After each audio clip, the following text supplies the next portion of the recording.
Të dashur miq, kjo është një hartë nga ChatGPT-ja me Google Mapsin që treni nëse do të ndërtoheshin në rrugën e kombit i kalonte të gjitha kthesat. Pra, si një dëshmimtar okular i pari dhe i vetmi që kam xhiruar figurën e madhe amerikane Tom Rich në portin e Durrësit në vitin 2005 me Lulzim Bashën kur hodhën themelet projektet e rrugës së kombit. I kërkova Lutfi Harizit në inspektime me Lulzim Bashën pse mos bëhet edhe treni 3 metra anash. Por jo, 3 vjet Lulzim Basha ishte i smur kur do raportonte për 287 milion euro vjedhje. Edhe prokurori Karanja deklaroi se po, në rrugën e kombit janë vjedhur miliona euro.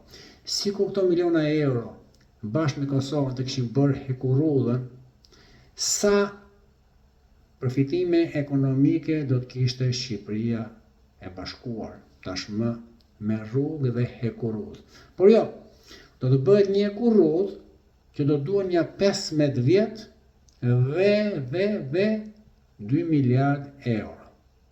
A imagjinoni se çfarë krimesh bëjnë të agjentët e Serbisë të Greqisë me këto projekte të sabotuara në interes të armiqve dhe kundra shqiptarisë?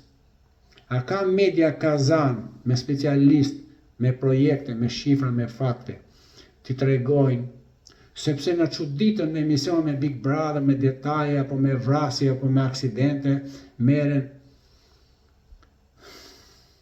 O Shqipëria.